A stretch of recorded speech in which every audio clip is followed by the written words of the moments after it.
Hey family, it's Dr. Yola with the second part of our 5-part series on kids and COVID. In this part, I want to talk about transmission and testing. I think it's important to have this particular conversation as we contemplate sending our little ones back to school because we want to have a clear understanding of whether or not children can transmit COVID-19 and what the risk is, right?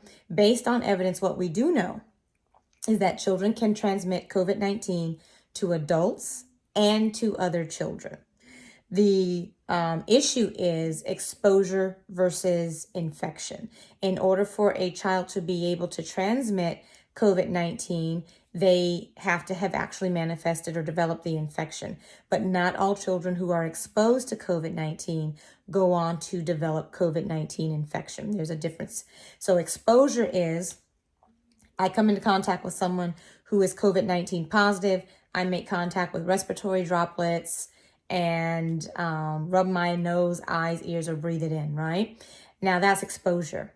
Infection is whether or not the COVID-19 virus can actually attach, replicate, and then cause symptoms. One of the great pieces of information out of recent reports is that children who are exposed are less likely to develop a COVID-19 infection, particularly for little ones under the age of 10.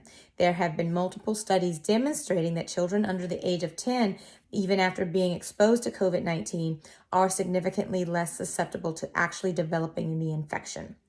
And children over 10 have rates similar to grown-ups. So that may be a deciding factor in terms of how we approach returning to school.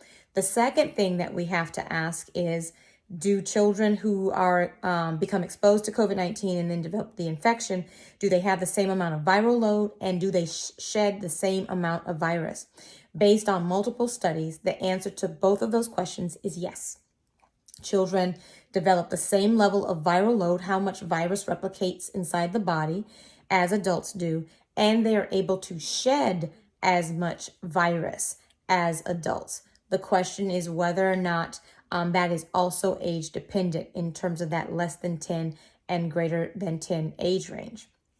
One of the things that we have to have a clear understanding of is a child's ability to transmit, because then that means we need to know which little ones are positive, right? That ties into testing and how well we are doing with COVID-19 testing, particularly among children.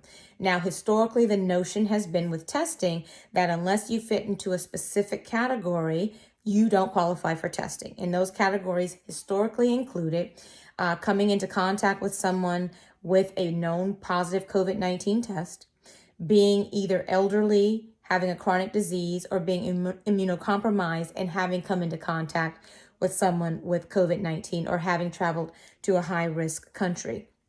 And this was the case through March and April, all the way through the end of April, beginning of May, when we came over the peak of the pandemic, if you can say that we did. Some states are experiencing their peaks now, right?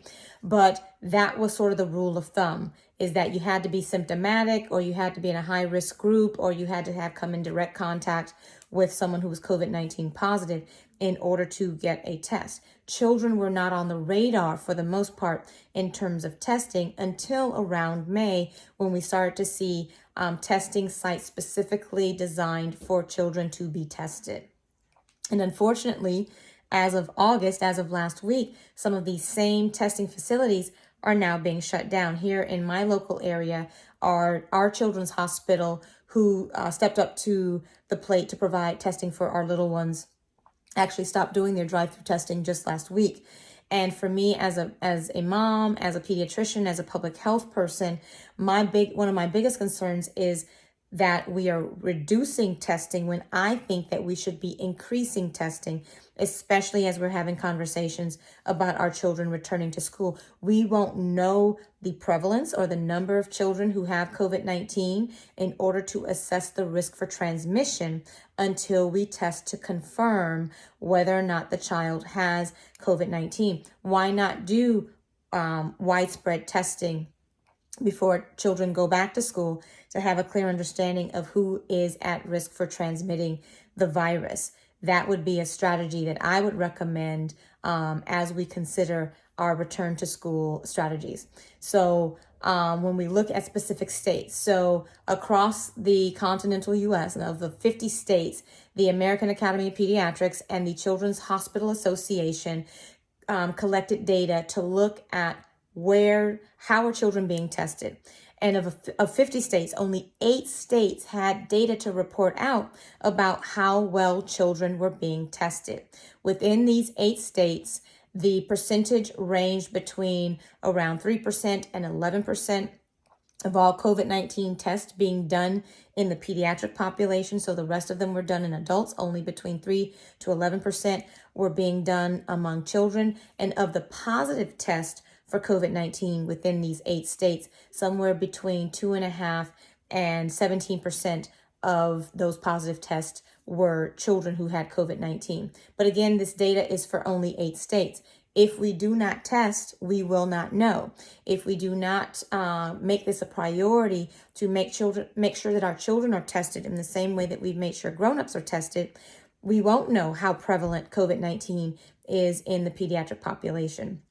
So that's something that I would definitely recommend that parents push for this is a time to advocate, right? We have to be the voice for our children. This is where I would speak to our public health professionals, our leaders of our health departments, our county council, our city council, our state government, and our federal government to make sure that there's funding in place for our children to be tested to assess their risk prior to going into school. All right. So that's my advocacy soapbox. I couldn't get through this 5-part series. I'm sure it'll show up again. But in terms of testing has been an issue across the board. Whether you are an adult or a grown-up, testing has been an issue across the board. But we can push, we can fight for our babies so that they go into school in a protected space. All right. I will see you for our next part where we talk about symptoms. How do little ones present with COVID-19 infection? All right. See you on the next video. Dr. Yola out.